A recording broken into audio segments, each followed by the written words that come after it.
ದುಶ್ಚಟಗಳಿಗೆ ಬಲಿಯಾಗುತ್ತಿರುವ ಅದೆಷ್ಟೋ ವಿದ್ಯಾರ್ಥಿಗಳಿಗೆ ದುಶ್ಚಟಗಳಿಂದ ದೂರ ಬರಲು ಗ್ರಂಥಾಲಯ ನಿರ್ಮಿಸಿರುವ ಬಿಟಿ ಗೋವಿಂದರಾಜು.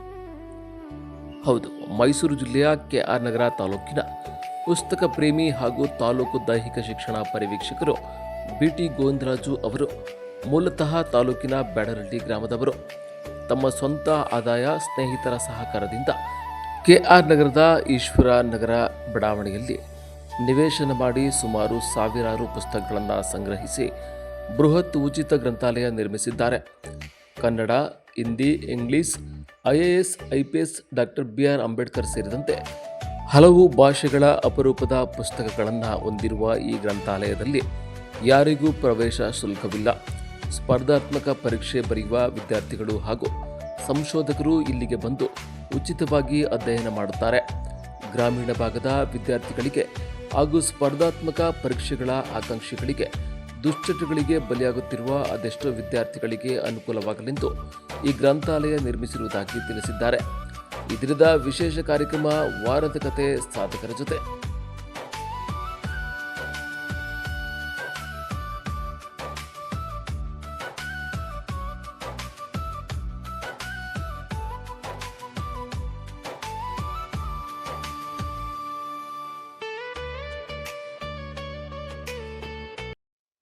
ನಮಸ್ತೆ ಎಲ್ಲ ವೀಕ್ಷಕರಿಗೆ.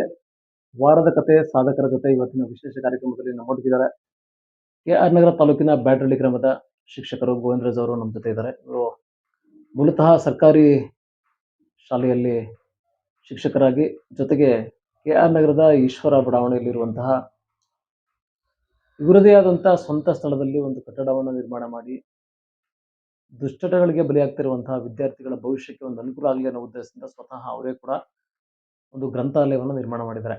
ಇವತ್ತು ನಮ್ಮೊಟ್ಟಿಗೆ ಕೆಲವೊಂದು ಅನುಭವಗಳನ್ನು ಹಂಚ್ಕೊಳ್ಳಿಕ್ಕೆ ನಮ್ಮ ಚಾನಲ್ನಲ್ಲಿ ಸಂದರ್ಶನವನ್ನು ನೀಡಲಿಕ್ಕೆ ನಮ್ಮೊಟ್ಟಿಗಿದ್ದಾರೆ. ಮಾತಾಡಿಸ್ತಾ ಹೋಗೋಣ.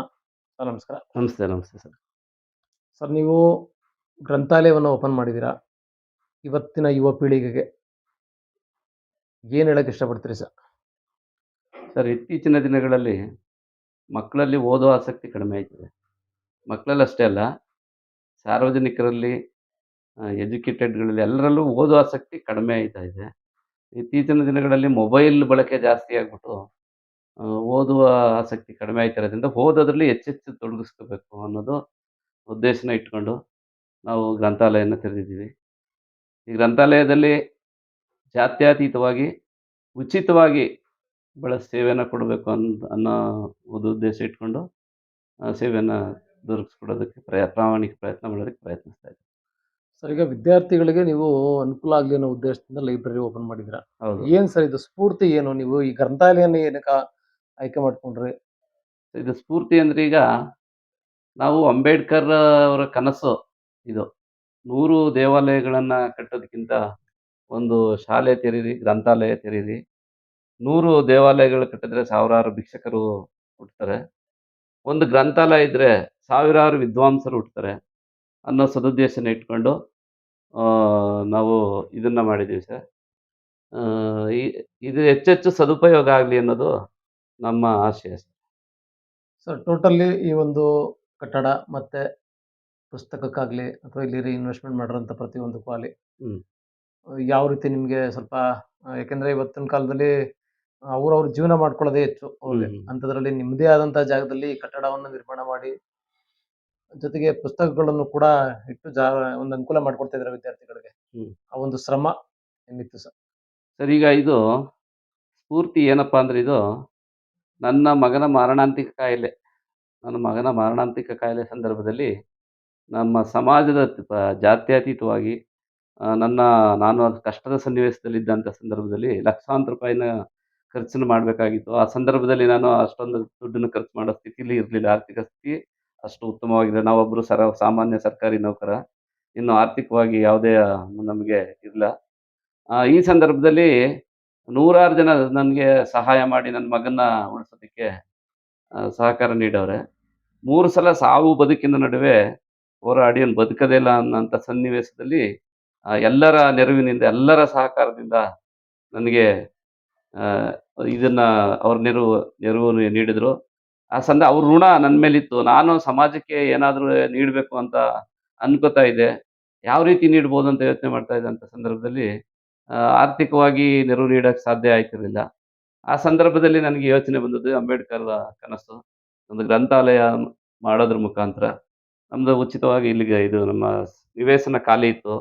ಅಂಥ ಸಂದರ್ಭದಲ್ಲಿ ಒಂದು ಕಟ್ಟಡನ ಕಟ್ಟಿ ಉಚಿತವಾಗಿ ಸೇವೆಯನ್ನ ಮಾಡಬೇಕು. ನಮ್ಮ ಸಮಾಜದ ಋಣ, ನಮ್ಮ ಸ್ನೇಹಿತರು, ಬಂಧುಗಳು, ಹಿತೈಷಿಗಳು ಎಲ್ಲರ ಋಣ ನನ್ನ ಮೇಲಿರೋದ್ರಿಂದ, ಅದನ್ನ ನಾನು ಕೃತಜ್ಞತಾ ಪೂರ್ವಕವಾಗಿ ಈ ರೀತಿ ಮಾಡ್ಬೋದು ಅನ್ನೋ ಉದ್ದೇಶ ಇಟ್ಕೊಂಡು ನಾನು ಗ್ರಂಥಾಲಯ ಓಪನ್ ಮಾಡ್ಬೇಕಂತ ನಾನು ತೀರ್ಮಾನ ಮಾಡಿದೆ. ಅದೇ ರೀತಿ ಕೆಲವು ಸ್ನೇಹಿತರ ಒಡನಾಡಿಗಳ ಜೊತೆ ನಾನು ವಿಚಾರನ ಹಂಚ್ಕೊಂಡಾಗ ಭಾಳ ಖುಷಿಪಟ್ರು. ನನ್ನ ನಿರೀಕ್ಷೆಗೂ ಮೀರಿ ಅವರು ಈ ಒಳ್ಳೆ ಉದ್ದೇಶ ಮಾಡ್ತಾ ಇದ್ದೀರಿ ಮಾಡಿ, ನಮ್ಮ ಸಂಪೂರ್ಣ ಸಹಕಾರ ಇದೆ. ಆದ್ರೆ ವಾಲಂಟರಿಯಾಗಿ ಇದರಲ್ಲಿ ನಾವು ಯಾರ ಹತ್ರ ವಾಲಂಟರಿಯಾಗಿ ಸೇವೆ ಮಾಡಿರಂತ ನಾನು 10 10,000 ಪುಸ್ತಕ ಕೊಡಿಸ್ತೀನಿ. ಒಂದು 10 ಚೇರ್ ಕೊಡಿಸ್ತೀನಿ, ಟೇಬಲ್ ಕೊಡಿಸ್ತೀನಿ, ನಾವು ನ್ಯೂಸ್ ಪೇಪರ್ ಹಾಕ್ಸ್ತೀನಿ. ಈ ಥರ ಎಲ್ಲ ನಾವು ನಿರೀಕ್ಷೆಗೆ ಮೀರಿ ಅವರು ವಾಲಂಟರಿಯಾಗಿ ಸೇವೆ ಮಾಡಕ್ಕೆ ಬಂದಾಗ ನಮಗೆ ಒಂದು ಉತ್ತೇಜನ ಸಿಕ್ತು. ನನ್ನ ಮಕ್ಕಳದು ನೀಟ್ ಬುಕ್ಸ್‌ಗಳು, ಸಿ-ಇ-ಟಿ ಬುಕ್ಸ್‌ಗಳು ಇಬ್ಬರು ಮಕ್ಕಳದು 2 ಸೆಟ್, 3 ಸೆಟ್ ಇತ್ತು. ನನ್ನ ಪುಸ್ತಕಗಳೆಲ್ಲ ಮನೆಯಲ್ಲಿ ಸುಮಾರು ಪುಸ್ತಕಗಳೆಲ್ಲ ಇದ್ದು. ಆ ಸಂದರ್ಭದಲ್ಲಿ ನಾನು ಆರಂಭದಲ್ಲಿ ಆ ಪುಸ್ತಕಗಳನ್ನ ಇಟ್ಬಿಟ್ಟು ಮಾಡಿದಾಗ ಕೆಲವರು ಅದು ವಾಲಂಟರಿಯಾಗಿ ಬಂದು ನನಗೆ ನೆರವು ನೀಡಿದ್ರು. ಅವರ ಇದುವರೆಗೂ ಅವರು ಯಾರುವೇ ನಾವು ಅವ್ರನ್ನ ಕೇಳಿ ನಾವು ಪಡೀತಾ ಇಲ್ಲ. ವಾಲಂಟರಿಯಾಗಿ ಅವರು ನೋಡ್ಬಿಟ್ಟು ಈ ಕೆಲಸ ನೋಡ್ಬಿಟ್ಟು ಅವರು ವಾಲಂಟರಿಯಾಗಿ ಬಂದು ಸೇವೆ ಮಾಡ್ತಾವ್ರೆ.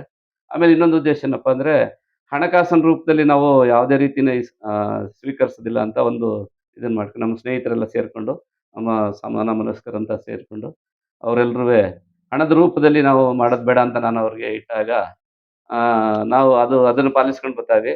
ಹಂಗೂ ಕೆಲವರು ಒಬ್ರು ಇಬ್ರು ಇಲ್ಲ ಸರ್ ನಾವು ನಿಮ್ಮ ಮೇಲೆ ನಂಬಿಕೆ ಇದೆ ಅಂತ ಹೇಳಿ ದುಡ್ಡನ್ನ ಕೊಡ್ತೀವಿ ನೀವು ತಂದ್ಬಿಡಿ ಸರ್ ಅಂತ ಹೇಳಿದಾಗ ನಾವು ಅನಿವಾರ್ಯವಾಗಿ ಅವ್ರ ಹತ್ರ ಇಸ್ಕೊಂಡು ವಸ್ತುಗಳನ್ನ ತಗೊಂಡು ಬಂದು ಬಿಲ್ಲನ್ನು ಕೊಟ್ಟು ಸ್ಟಾಕ್ ಬುಕ್ ತಗೊಂಡು ಜೊತೆಗೆ ಅವರಿಗೆ ಒಂದು ಕೃತಜ್ಞತಾ ಪೂರ್ವಕ ಒಂದು ಗೌರವ ಸಮರ್ಪಣೆ ಕಾರ್ಯಕ್ರಮ ಮಾಡ್ಕೊಂಡು ಈ ರೀತಿ ನಡೆಸ್ಕೊಂಡು ಬರ್ತಾ ಇರ್ತೀವಿ ಸರ್. ಈಗ ಎಲ್ಲಾ ಜಾತ್ಯತೀತವಾಗಿ ಇದನ್ನ ಸೇವೆಯನ್ನ ಬಳಸ್ಕೊತಾ ಇದ್ದಾರೆ. ಮಕ್ಕಳು, ವೃದ್ಧರು, ನಿವೃತ್ತರು ಎಲ್ಲರೂ ಇದರ ಸೇವೆಯನ್ನ ಮಹಿಳೆಯರು ಎಲ್ಲರೂ ಬಳಸ್ಕೊಂಡು ಬರ್ತಾ ಇದ್ದಾರೆ. ಸರ್, ಒಂದು ಲೈನಲ್ಲಿ ನಿಮ್ಮ ಕುಟುಂಬದ ಪರಿಚಯ. ಸರ್, ನಾನು ಬಿ.ಟಿ. ಗೋವಿಂದರಾಜು ಅಂತ. ನಾನು ಕೆಸ್ತೂರ್ಕೊಪ್ಪಲಿನಲ್ಲಿ ಪದವೀಧರ ದೈಹಿಕ ಶಿಕ್ಷಕನಾಗಿ ಸೇವೆ ಸೇರಿ ಈಗ 29ನೇ ವರ್ಷ. ಈಗ ಹೊಳೆನರಸೀಪುರಕ್ಕೆ ದೈಹಿಕ ಶಿಕ್ಷಣ ಪರಿವೀಕ್ಷಕನಾಗಿ ಬಡ್ತಿ ಪಡೆದು ರಿಲೀವ್ ಮಾಡ್ಕೋಬೇಕು. ನಮ್ಮ ಶ್ರೀಮತಿಯವರು ಎಂ.ಎಸ್.ಸಿ. ಬಿ.ಎಡ್, ಅವರು ಗೃಹಿಣಿ. ಮಗಳು ವೆಟರ್ನರಿ ಡಾಕ್ಟ್ರು. ಮಗ ಎಂ.ಎಸ್.ಸಿ. ಮುಗಿಸಿ ಈಗ ಅವನು ಗೆಸ್ಟ್ ಲೆಕ್ಚರ್ ಆಗಿ ಮೈಸೂರು ಕಾಲೇಜ್ನಲ್ಲಿ ವರ್ಕ್ ಮಾಡ್ತಾವನೆ. ನಮ್ಮ ತಂದೆ ತಾಯಿ ಎಲ್ಲ ಬ್ಯಾಡಹಳ್ಳಿ, ಇಲ್ಲಿಂದ 4 ಕಿಲೋಮೀಟರ್ ಇದೆ ಆ ಬ್ಯಾಡಹಳ್ಳಿ. ತುಂಬಿದ ಕುಟುಂಬ. ನಮ್ಮ ಮಾವ ಒಬ್ಬರು ಇದೇ ರೀತಿ ಡಾಕ್ಟರ್ ವಿ. ಲಕ್ಷ್ಮೀನಾರಾಯಣನವರು ಅರಿವು ಅಂತ ಒಂದು ಗ್ರಂಥಾಲಯನ ಮೈಸೂರಲ್ಲಿ ಮಾಡಿದರು. ಅದು ಸ್ವಲ್ಪ ನನಗೆ ಪ್ರೇರಣೆ. ಅದು ಉಚಿತವಾಗಿ ಸೇವೆ ಮಾಡುವಂಥದ್ದು ಮನೆಯಲ್ಲಿ ಗ್ರಂಥಾಲಯ ಮಾಡ್ತಾ ಅದು ಸ್ವಲ್ಪ ನಮಗೆ ಕಾರಣ ಆಯಿತು. ಈ ರೀತಿ ಮಾಡೋದಕ್ಕೆ ಕಾರಣ ಆಯಿತು. ಸರ್, ನಿಮ್ಮ ಗ್ರಂಥಾಲಯ ತೆರೆಯುವಂಥ ಸಮಯ ಏನು ಸರ್? ಗ್ರಂಥಾಲಯ ತೆರೆಯೋದು ಗ್ರಂಥಾಲಯ ನಾನು ಸರ್ಕಾರಿ ನೌಕರ ಆಗಿರೋದ್ರಿಂದ ನಾನು ಬೆಳಿಗ್ಗೆ 6ರಿಂದ 8 ಗಂಟೆ ತನಕ ತೆರೆದಿರ್ತದೆ. ಸಂಜೆ 6ರಿಂದ 8:30, 9 ಗಂಟೆ ತನಕ ಓಪನ್ ಇರ್ತದೆ. ಮತ್ತೆ ಬೇರೆ ರಜಾ ಅವಧಿಗಳಲ್ಲಿ ಮಧ್ಯದಲ್ಲಿ ತೆರೆದಿರ್ತದೆ. ಇನ್ನು ನಮಗೆ 3 ಕೀಗಳನ್ನ ನಾನು ಏನು ಮಾಡಿದ್ದೆ ಅಂದ್ರೆ ಇಲ್ಲಿ ಒಂದು ಲಿಂಗಾಯತ ಸಮಾಜದ ಶಿಕ್ಷಕರೊಬ್ಬರ ಹತ್ರ ಒಂದು ಕೀ ಇದೆ. ಒಂದು ಗೌಡ ಸಮಾಜದ ಒಂದು ಶಿಕ್ಷಕರ ಹತ್ರ, ಒಂದು ನನ್ನ ಹತ್ರ 3 ಜನರ ಹತ್ರ ಕೀ ಇದೆ. ನಾವು ಯಾವಾಗ ಬಿಡುವಾಯ್ತೀವಿ ಆ ಟೈಮಲ್ಲಿ ಬಂದು ಅದರ ಸೌಲಭ್ಯನ ಪಡ್ಕೋಬಹುದು. ಅದೇ ರೀತಿ ಇಲ್ಲಿ ಗ್ರಂಥಾಲಯದ ಪಕ್ಕದಲ್ಲಿ ವಿಶ್ವಜ್ಞಾನಿ ಕ್ರೀಡಾ ಬಳಗ ಅಂತ ಮಾಡ್ಕೊಂಡಿದ್ದೀವಿ. ಅಲ್ಲಿ ಬೆಳಗಿನ ಟೈಮಲ್ಲಿ ನಮ್ಮ ಒಂದು 10, 15 ಜನ ಶಿಕ್ಷಕರು ಎಲ್ಲ ಬೇರೆ ಬೇರೆ ಸಂಬಂಧಪಟ್ಟವರು ಕ್ರೀಡಾ ಚಟುವಟಿಕೆಗಳನ್ನ ಮಾಡ್ತಾ ಇರ್ತಾರೆ. ಟೂರ್ನಮೆಂಟ್ ಪಂದ್ಯಾವಳಿಗಳನ್ನು ಆಗಾಗ್ಗೆ ಏರ್ಪಡಿಸ್ತಾ ಇರ್ತೀವಿ ಸರ್. ಮತ್ತೆ ಈಗ ಜೊತೆಗೆ ಈ ವಿಶ್ವಜ್ಞಾನಿ ಗ್ರಂಥಾಲಯದ ಭಾಗವಾಗಿ ಸುಮಾರು ಬ್ರಾಂಚ್‌ಗಳನ್ನು ತೆಗೆದಿವಿ. ವಿಶ್ವಜ್ಞಾನಿ ಅಧ್ಯಯನ ಬಳಗದ ಜೊತೆಯಲ್ಲಿ ವಿಶ್ವಜ್ಞಾನಿ ಕ್ರೀಡಾ ಬಳಗ, ವಿಶ್ವಜ್ಞಾನಿ ಕಲಾ ಬಳಗ, ವಿಶ್ವಜ್ಞಾನಿ ಮಹಿಳಾ ಬಳಗ, ವಿಶ್ವಜ್ಞಾನಿ ಹಿರಿಯ ನಾಗರಿಕ ಬಳಗ, ವಿಶ್ವಜ್ಞಾನಿ ವಿದ್ಯಾರ್ಥಿ ಬಳಗ, ವಿಶ್ವಜ್ಞಾನಿ ವಿಜ್ಞಾನ ಬಳಗ, ಈ ರೀತಿ ವಿಭಾಗಗಳು ಐತೆ. ಇಲ್ಲಿ ಹಲವಾರು ಚಟುವಟಿಕೆಗಳನ್ನ ಇಲ್ಲಿ ಒಬ್ಬರು ನಿವೃತ್ತ ಸೈಂಟಿಸ್ಟ್ ಒಬ್ಬರನ್ನ ಕರೆಸಿ, ಬಾಹ್ಯಾಕಾಶ ವಿಜ್ಞಾನಿ, ಅವರು ಆಗಾಗ್ಗೆ ಉಪನ್ಯಾಸಗಳನ್ನು ನೀಡ್ತಾ ಇರ್ತಾರೆ. ನಮ್ಮ ತಾಲೂಕಿನ ಒಂದು 5, 6 ಶಾಲೆಗಳಲ್ಲಿ ಅವರು ಉಪನ್ಯಾಸನ ನಮ್ಮ ಜೊತೆಗೆ ಸೇರಿ ನೀಡಿದ್ದಾರೆ. ನಮ್ಮ ಗ್ರಂಥಾಲಯದಲ್ಲೂ ಉಚಿತ ಉಪನ್ಯಾಸನ ನೀಡ್ತಾ ಇರ್ತಾರೆ. ಬಾಹ್ಯಾಕಾಶದ ಅಧ್ಯಯನ ಜೊತೆಗೆ ಉಚಿತವಾಗಿ ವಾರದಲ್ಲಿ ಒಂದು ಅವಧಿನಲ್ಲಿ ಉಚಿತವಾಗಿ ಬಾಹ್ಯಾಕಾಶ ಅಧ್ಯಯನ ಮಾಡೋದು.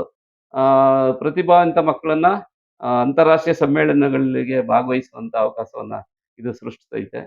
ಇದು ಚಟುವಟಿಕೆ ಆರಂಭ ಆಗಿದೆ. ಇದು ಸದುಪಯೋಗನ ಮಕ್ಕಳೆಲ್ಲ ಪಡ್ಕೋಬೇಕು. ಎಲ್ರಿಗೂ ವಿದೇಶಕ್ಕೆ ಹೋಗೋ ಅವಕಾಶ ಸಿಗದೇ ಇರ್ಬೋದು. ಪ್ರತಿಭೆ ಇರೋಂಥ ಬಡ ಮಕ್ಕಳಿಗೆ ಉಚಿತವಾಗಿ ಅವ್ರು ವಿದೇಶಕ್ಕೆ ಹೋಗೋಂಥದ್ದು, ಅಂತಾರಾಷ್ಟ್ರೀಯ ವಿಜ್ಞಾನ ಸಮ್ಮೇಳನಗಳಲ್ಲಿ ಬಾಹ್ಯಾಕಾಶದ ಬಗ್ಗೆ ತಿಳ್ಕೊಳ್ಳೋಂಥದ್ದನ್ನ ಸದ್ಬಳಕೆ ಆಗಲಿ ಅನ್ನೋದು ನಮ್ಮ ಉದ್ದೇಶ. ಸರ್, ಈ ಒಂದು ಗ್ರಂಥಾಲಯ ನಿರ್ಮಾಣ ಮಾಡೋಕ್ಕೆ ನಿಮಗೆ ಸಹಾಯ ಮಾಡಿರುವಂಥದ್ದಾಗ್ಬೋದು ಅಥವಾ ಸಹಕಾರ ನೀಡಿರುವಂಥದ್ದಾಗ್ಬೋದು, ಹ್ಮ್. ಅವ್ರಿಗೆ ಏನು ಹೇಳಕ್ಕೆ ಇಷ್ಟಪಡ್ತೀರಿ ಸರ್? ಅವ್ರಿಗೆ ಅವ್ರಿಗೆ ಹೃದಯಪೂರ್ವಕ ಧನ್ಯವಾದಗಳು ಸರ್. ಅವ್ರ ಹೆಸರು ಹೇಳೋದಕ್ಕೆ ಸುಮಾರು ಜನರಿದ್ದಾರೆ. ಅವರು ಹೆಸರನ್ನ ಹೇಳೋದಕ್ಕೆ ಸಮಯ ಕಡಿಮೆ ಇರೋದ್ರಿಂದ ಹಲವಾರು ಮಂದಿ ವಾಲಂಟ್ರಿಯಾಗಿ ನಮ್ಮಲ್ಲಿ ಇದುವರೆಗೂ ಇನ್ನು ಮುಂದೆ ಕೊಡ್ತಾನೆ ಅವ್ರೆ.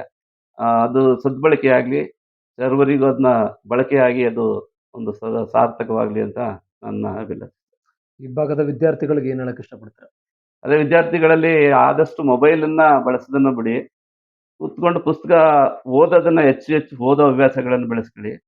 ಮೊಬೈಲಲ್ಲಿ ಮೊಬೈಲ್ ಬಳಕೆಯಿಂದ ದುಷ್ಪರಿಣಾಮಗಳು ಜಾಸ್ತಿ ಆಯ್ತಾ ಇದೆ. ಅಲ್ಲಿ ಒಳ್ಳೆ ವಿಚಾರಗಳಿರ್ತದೆ. ಆದರೆ ಒಳ್ಳೆ ವಿಚಾರಗಳಿಗಿಂತ ಹೆಚ್ಚು ತೊಂದರೆಗೊಳಗಾಗೋಂಥ ವಿಚಾರಗಳಿರೋದ್ರಿಂದ ಪುಸ್ತಕನ ಅಧ್ಯಯನ ಮಾಡಬೇಕು. ಹೆಚ್ಚು ಹೆಚ್ಚು ಪುಸ್ತಕನ ಅಧ್ಯಯನ ಮಾಡೋದ್ರ ಮೂಲಕ ಜ್ಞಾನನ ಹೆಚ್ಚಿಸ್ಕೋಬೇಕು ಅಂತ ನಾನು ಆಸೆ. ಇದಿಷ್ಟು ಇವತ್ತು ನಡೆದಂತಹ ಸಂದರ್ಶನದಲ್ಲಿ ವಿಶ್ವಜ್ಞಾನಿ ಗ್ರಂಥಾಲಯದ ವ್ಯವಸ್ಥಾಪಕರು ಮತ್ತು ಶಿಕ್ಷಕರು ಆದಂಥ ಗೋವಿಂದರಾಜ್ ಅವರು ನೀಡಿರುವಂಥ ಮಾಹಿತಿ. ಈ ಗ್ರಂಥಾಲಯವನ್ನು ವಿದ್ಯಾರ್ಥಿಗಳು ಹಾಗೂ ಸಾರ್ವಜನಿಕರು ಬಂದು ಇಲ್ಲಿ ಪುಸ್ತಕಗಳನ್ನು ಓದೋ ಮುಖಾಂತರ ಒಳ್ಳೆ ಭವಿಷ್ಯವನ್ನು ರೂಪಿಸ್ಕೊಳ್ಬೇಕು ಅಂತಕ್ಕಂಥದ್ದು ಅವರ ಒಂದು ಹಿತನುಡಿಯಾಗಿರುತ್ತೆ. ಈಗ ನಮ್ಮ ಚಾನಲನ್ನು ನೋಡ್ತಾ ಇರಿ. ನಮಸ್ತೆ. ನಮೋ ಬುದ್ಧಾಯ, ಜೈ ಭೀಮ್. ಬಂಧುಗಳೇ, ಈ ದಿನ ನಾವು ಇಲ್ಲಿ ವಿಶ್ವಜ್ಞಾನಿ ಗ್ರಂಥಾಲಯ, ಲಾಲನಹಳ್ಳಿ ಎಸ್ಟಿ, ಗೌತಮ ಬುದ್ಧ ನಗರ, ಇಲ್ಲಿ ನಾವು ಪ್ರತಿನಿತ್ಯ ಪುಸ್ತಕವನ್ನು ಓದಲಿಕ್ಕೋಸ್ಕರವಾಗಿ ದಿನನಿತ್ಯದ ಪಾಠ, ಪ್ರವಚನಗಳು, ಪೇಪರ್ಗಳು, ಸುದ್ದಿ ಸಮಾಚಾರಗಳನ್ನ ಓದಲಿಕ್ಕೋಸ್ಕರವಾಗಿ ಪ್ರತಿನಿತ್ಯ ನಾವು ಇಲ್ಲಿಗೆ ಭೇಟಿ ಕೊಡ್ತಾ ಇದ್ದೀವಿ. ಈ ಒಂದು ಬಿಲ್ಡಿಂಗ್ನ ಕರ್ತೃ ಗೋವಿಂದರಾಜ್ ಅವರವರು, ಬ್ಯಾಡ್ರಳ್ಳಿ ಗೋವಿಂದರಾಜ್ ಅವರು ದೈಹಿಕ ಶಿಕ್ಷಕರು. ಅವರು ತಮ್ಮ ಸ್ವಂತ ಸ್ಥಳದಲ್ಲಿ ಯಾವುದೇ ಅಂಶಗಳಿಗೆ ಬಲಿಗಾಗದೆ ತನ್ನ ಸ್ವಂತ ಮನೆಯನ್ನ ಕಟ್ಟತಕ್ಕಂಥ ಮನೆಯನ್ನ ಈ ಗ್ರಂಥಾಲಯಕ್ಕೆ ಅವರು ಒಂದು ಬಳುವಳಿಯಾಗಿ ಕೊಟ್ಟಿದ್ದಾರೆ. ಈ ಗ್ರಂಥಾಲಯದಲ್ಲಿ ಸಾವಿರಾರು ಪುಸ್ತಕಗಳಿದೆ. ಈ ಪುಸ್ತಕಗಳ ಪ್ರಯೋಜನ ಏನು ಅಂತ ಹೇಳಿದ್ರೆ, ಇತ್ತೀಚಿನ ದಿನಗಳಲ್ಲಿ ಬಾಬಾ ಸಾಹೇಬ್ ಅಂಬೇಡ್ಕರ್ ಅವರು ಹೇಳಿದಂತೆ ಶಿಕ್ಷಣ, ಸಂಘಟನೆ, ಹೋರಾಟಕ್ಕೆ ಮೂಲ ವಿದ್ಯೆಯನ್ನ ಕಲಿತಂತ ವ್ಯಕ್ತಿಗಳು ವಿಶ್ವದ ಎಲ್ಲಾ ಕಡೆ ಪ್ರಸರಿಸ್ತಾ ಇದ್ದಾರೆ. ಅದಕ್ಕಾಗಿ ಇಲ್ಲಿ ನಮ್ಮಲ್ಲಿ ಪ್ರಾಥಮಿಕ, ಪ್ರೌಢ, ಕಾಲೇಜು ವಿದ್ಯಾರ್ಥಿಗಳು, ಡಿಗ್ರಿ ವಿದ್ಯಾರ್ಥಿಗಳಿಗೂ ಸಹ ಉಪಯೋಗವಾಗತಕ್ಕಂಥ ಎಲ್ಲಾ ಪುಸ್ತಕಗಳು ಇಲ್ಲಿ ನಮ್ಮಲ್ಲಿ ಲಭ್ಯವಿದೆ. IAS, IPS, IRS, KS exam ಮಾಡ್ತಕ್ಕಂಥ ವಿದ್ಯಾರ್ಥಿಗಳಿಗೂ ಸಹ ಇಲ್ಲಿ ಪುಸ್ತಕಗಳನ್ನು ಉಚಿತವಾಗಿ ಓದ್ತಕ್ಕಂಥ ಅವಕಾಶವನ್ನ ಈ ವಿಶ್ವಜ್ಞಾನಿ ಗ್ರಂಥಾಲಯದ ಎಲ್ಲ ಸ್ನೇಹಿತರುಗಳು ಇದನ್ನ ವ್ಯವಸ್ಥೆಯನ್ನ ಮಾಡಿದ್ದಾರೆ. ಮತ್ತೆ ಈ ಗ್ರಂಥಾಲಯಕ್ಕೆ ಪುಸ್ತಕಗಳು ಯಾರು ಕೊಡ್ತಾರೆ?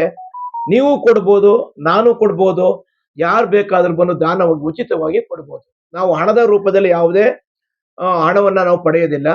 ನೀವು ಈ ಗ್ರಂಥಾಲಯಕ್ಕೆ ಏನಾದ್ರು ನಿಮ್ಮಿಂದ ಏನಾದ್ರು ಕಾಣಿಕೆ ಕೊಡಬೇಕು ಅನ್ನೋ ಮನಸ್ಸಿದ್ರೆ ಯಾವುದಾದ್ರೂ ಒಂದು ಪುಸ್ತಕಗಳು ನಿಮ್ಮ ಮನೇಲಿ ಇರ್ತಕ್ಕಂಥ ಹಳೆ ಪುಸ್ತಕಗಳು ಓದತಕ್ಕಂಥ ಗ್ರಂಥಾಲಯಕ್ಕೆ ನೀವು ಬಳುವಳಿಯಾಗಿ ಕೊಡ್ಬೋದು. ಅಚ್ಯುತಾನಂದ ಜಿಲ್ಲಾ ಪಂಚಾಯತಿ ಅಧ್ಯಕ್ಷರು, ಅವರು ಶಿಕ್ಷಣ ಸ್ಥಾಯಿ ಸಮಿತಿ ಅಧ್ಯಕ್ಷರಾಗಿದ್ದರು. ಅವರು ಸುಮಾರು 23 ಬಾಬಾ ಸಾಹೇಬ್ ಅಂಬೇಡ್ಕರ್ ಅವರ 23 ಗ್ರಂಥಗಳನ್ನ ಇಲ್ಲಿಗೆ ಬಳುವಳಿಯಾಗಿ ಕೊಟ್ಟಿದ್ದಾರೆ. ಈ ಒಂದು ಗ್ರಂಥಾಲಯವನ್ನ ನೀವುಗಳೆಲ್ಲ ಬಳಕೆ ಮಾಡ್ಕೋಬೇಕು. ಮಾನ್ಯರೇ, ನಮ್ಮ ಈ ಸ್ನೇಹಿತರಾದ BT ಗೋವಿಂದರಾಜ್ ಅವರು ಇಲ್ಲಿ ಸ್ನೇಹಿತರೆಲ್ಲ ಸೇರಿಕೊಂಡು ನಮ್ಮ ಭೀಮಾ ಮತ್ತು ಅಂಬೇಡ್ಕರ್ ಅವರ ಹೆಸರಿಗೆ ತಕ್ಕಂತೆ ನಾವು ವಿಶ್ವಜ್ಞಾನಿ ಗ್ರಂಥಾಲಯವನ್ನು ತೆರಿಬೇಕೆಂದು ನಮ್ಮ ಸ್ನೇಹಿತರೆಲ್ಲ ಸೇರಿಕೊಂಡು ಒಂದು ಮೀಟಿಂಗ್ ಮಾಡಿ ಇಲ್ಲಿಗೆ 4 ವರ್ಷ 5 ವರ್ಷ ಆಗಕ್ಕೆ ಬರ್ತಾ ಇದೆ. ಇನ್ನೆಷ್ಟು ನಮ್ಮ ಸ್ನೇಹಿತರುಗಳು ದಾನವಾಗಿ ಕೆಲವರು ಬುಕ್ ಕೊಟ್ಟಿದ್ದಾರೆ, ಕೆಲವರು ವಸ್ತುಗಳು ಕೊಟ್ಟಿದ್ದಾರೆ. ಯಾರೇ ನಾವು ದುಡ್ಡು ಕೊಟ್ಟರು ನಾವು ಇಸ್ಕೊಳ್ಳೋಕ್ಕಿಲ್ಲ. ಯಾವ ವಸ್ತು ರೂಪಗಳಾಗಿ ನಾವು ದಾನ ಕೊಟ್ಟಿರ್ತಾರೆ ಅವ್ರನ್ನ ತಂದು ನಾವು ಪುಸ್ತಕ ಮತ್ತು ಚೇರ್ಗಳು ಮತ್ತು ಟೇಬಲ್ಲು ಮತ್ತು ಎಲ್ಲ ಮಾಡಿದ್ದೀವಿ. ಸ್ನೇಹಿತರಾದಂಥ ನಮ್ಮ BT ಗೋವಿಂದರಾಜು ಮತ್ತು ನಮ್ಮ ಸ್ನೇಹಿತರುಗಳು ಎಲ್ಲರೂ, ನಾವೊಬ್ಬರೇ ಅಲ್ಲ, ಸ್ನೇಹಿತರುಗಳೆಲ್ಲರೂ ಎಲ್ಲರೂ ಕೊಟ್ಟಿದ್ದಾರೆ. ಎಲ್ರಿಗೂ ಆ ಭೀಮಾ ಮತ್ತು ಅಂಬೇಡ್ಕರ್ ಎಲ್ಲರೂ ಅವ್ರಿಗೆ ಒಳ್ಳೆ ಮನಸ್ಸು ಕೊಟ್ಟು ಮತ್ತೆ ಪುನಃ ಇನ್ನೂ ಹೆಚ್ಚಿನ ರೀತಿಯಲ್ಲಿ ನಮ್ಮ ಗ್ರಂಥಾಲಯಕ್ಕೆ ಬೇಕಾದಂಥ ನಿವೇಶನ ಆಗ್ಬೋದು ಅಥವಾ ಸರ್ಕಾರದಿಂದ ಅಂತ ಬಂದಂಥ ಯಾವುದೇ ಅನುದಾನ ಆಗಿರ್ಬೋದು ನಮ್ಮ ವಿಜ್ಞಾನಕ್ಕೆ ಗ್ರಂಥಾಲಯ ವಿಜ್ಞಾನಕ್ಕೆ ಕೊಡಬೇಕಾಗಿ ತಮ್ಮಲ್ಲಿ ವಿನಂತಿ ಮಾಡ್ಕೊತೀನಿ. ಮಾನ್ಯನೇ ಇಲ್ಲಿ ನೆರೆದಿರುವಂಥ ಹಿರಿಯರು ನಮಗಿಂತ ಮೇಲಾಗಿ ತಿಳಿದಿರುವವರು ಇದ್ದಾರೆ. ಅದೇ ನಮ್ಮ ಪಿ ಟಿ ಗೋವಿಂದರಾಜ್ ಅವರು ಇಲ್ಲಿ ಸ್ಥಾಪನೆ ಮಾಡಿ 4 ವರ್ಷ ಏನೋ ಆಯ್ತು. ಅದರಿಂದ ಇಲ್ಲಿ ನಮಗೆ ತುಂಬಾ ಅನುಕೂಲವಾಗಿದೆ. ಏನೆಂದರೆ ಕ್ರಿಕೆಟು ಮತ್ತೆ shuttle cock, volleyball, carrom board ಈ ಥರ ಪುಸ್ತಕಗಳೆಲ್ಲನೂ ತಗೊಬಂದು ಇಟ್ಟಿದ್ದರಿಂದ ನಮಗೆ ಬೆಳಿಗ್ಗೆ ಮತ್ತು ಸಾಯಂಕಾಲ ನಾವು ಆಟ ಆಡೋದಕ್ಕೆ ಚೆನ್ನಾಗಿ ಇದ್ದೇವೆ ಮತ್ತು ಮಕ್ಕಳು ಸಹ ಇಲ್ಲಿ ಬಂದು ಆಟಗಳನ್ನು ಶುರು ಮಾಡಿದ್ದಾರೆ. ನಾವು ಪಿ ಟಿ ಮಿಸ್ಟರ್‌ರಿಂದ ನಾವು ಕ್ರೀಡಾ ಬಗ್ಗೆ ನಾವು ಪಾಠ ಹೇಳ್ತಾ ಇದ್ದೀನಿ. ಮತ್ತು ಇನ್ನೂ ಹೆಚ್ಚಿನ ಸಂಖ್ಯೆಯಲ್ಲಿ ದಾನಿಗಳು ದಾನಿಗಳ ಸಹಾಯದಿಂದ ಹೆಚ್ಚಿಗೆ ಇನ್ನೂ ಬೆಳೆಯಲಿ ಎಂದು ನಾನು ಪ್ರಾರ್ಥಿಸಿಕೊಳ್ಳುತ್ತೇನೆ. ತಾಲೂಕು ಗ್ರಾಮದ ಸುತ್ತಮುತ್ತಲಿರತಕ್ಕಂಥ ನಾಗರಿಕರಲ್ಲಿ ಕೇಳ್ಕೊಳ್ಳೋದೇನೆಂದರೆ, ನಮ್ಮ ಕೆ ಆರ್ ನಗರದಲ್ಲಿ ಒಂದು ವಿದ್ಯಾವಂತರ ಸಂಖ್ಯೆ ಇವಾಗ ಜಾಸ್ತಿ ಆಗಿದೆ. ಆದರೆ ಕೆಲವು ಬಡವ್ರ ಮಕ್ಕಳಿಗೆ ವಿದ್ಯಾಭ್ಯಾಸ ಮಾಡೋಕ್ಕೆ ಪುಸ್ತಕ ಇರೋದಿಲ್ಲ. ಅಂಥ ಮಕ್ಕಳಿಗೆ ಅನುಕೂಲ ಯಾವ ಕೋರ್ಸ್ ಯಾವ ಡಿಪಾರ್ಟ್ಮೆಂಟ್ಗಾರ ಹೋಗಿ ಸಂಬಂಧಪಟ್ಟಂಥ ಇಲಾಖೆ ಪುಸ್ತಕಗಳನ್ನು ಇಲ್ಲಿ ಸಿಗ್ತವೆ. ಇವತ್ತೇನೂ ದಾನಿಗಳು, ವಿದ್ಯಾವಂತರು, ರಿಟೈರ್ಡ್ ನಿವೃತ್ತಿಯಾದಂಥ ಸರ್ಕಾರಿ ನೌಕರರು ಪುಸ್ತಕ ದಾನ ಮಾಡಿದ್ದಾರೆ. ನಾವು ದಾನ ಮಾಡಿದ್ದೀವಿ. ತಾವು ಬಂದು ಇಲ್ಲಿ ಸದುಪಯೋಗ ಪಡ್ಕೋಬೇಕು. ಪುಸ್ತಕ ತೊಗೊಂಡು ಓದ್ಕೊಂಡು ತಂದು ಕೊಡೋದು, ತೊಗೊಂಡೋಗೋದು ವ್ಯವಸ್ಥೆ ಮಾಡಬೇಕು. ಓದೋ ಮಕ್ಕಳಿಗೆ ಜಾಸ್ತಿ ಬೇಕು. ಇನ್ನೂ ಒಳ್ಳೆ ಆಫೀಸರ್ ಆಗಿ ರಿಟೈರ್ಡ್ ಆಗಿರೋರು ಇವರು ಇನ್ನೂ ದಾನ ಮಾಡುವಂಥ ಜನ ಬೇಕು ಇದೆ. ಅವ್ರಿಗೆ ಗೊತ್ತಿಲ್ಲ ಇಲ್ಲಿ ಮಾಡಿರೋದು. ಈಗೀಗ ತಿಳುವಳಿಕೆ ಹೇಳ್ತಾ ಇದ್ದೀವಿ, ಈಗ ಪರಿಚಯ ಮಾಡಿಕೊಡ್ತಾ ಇದ್ದೀವಿ.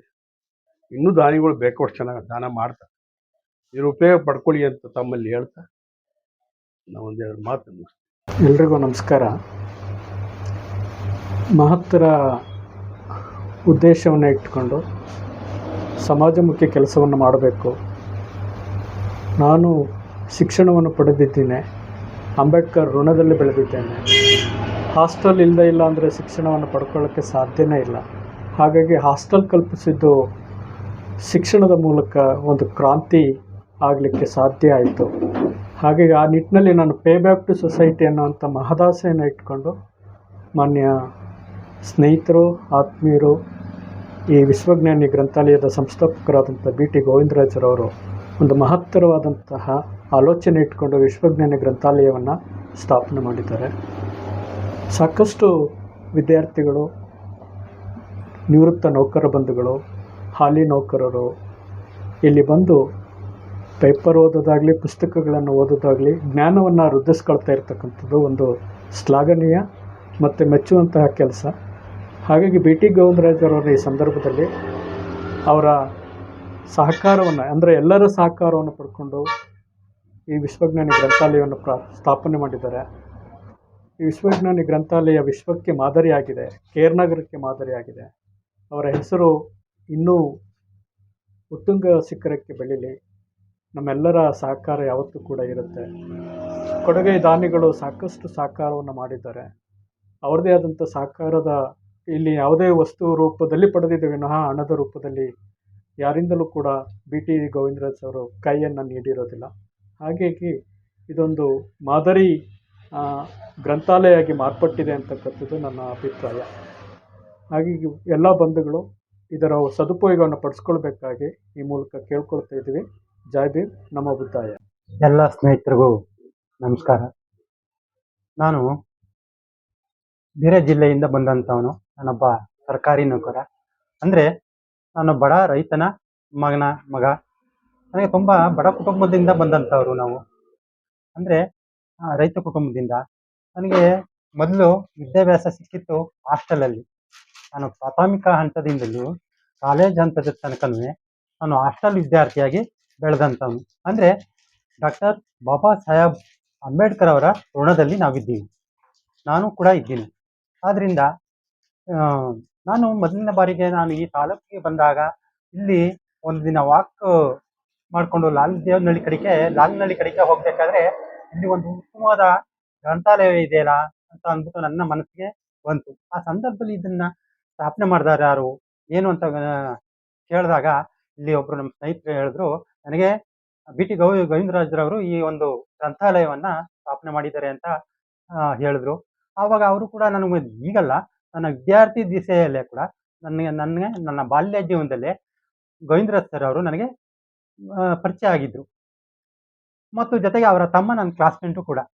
ಹಾಗಾಗಿ ಈ ಒಂದು ಉತ್ತಮವಾದ ಗ್ರಂಥಾಲಯವನ್ನ ಈ ಭಾಗದಲ್ಲಿ ತೆರೆದಿರೋದು ಇಲ್ಲಿನ ನಾಗರಿಕರಿಗೆ ಮತ್ತು ಈ ಭಾಗದ ವಿದ್ಯಾರ್ಥಿಗಳಿಗೆ ಮತ್ತು IAS, IPS ಅನೇಕ ಉನ್ನತ ವಿದ್ಯಾಭ್ಯಾಸವನ್ನು ಮಾಡಲಿಕ್ಕೆ ಇದೊಂದು ಉತ್ತಮವಾದ ಗ್ರಂಥಾಲಯವಾಗಿದೆ.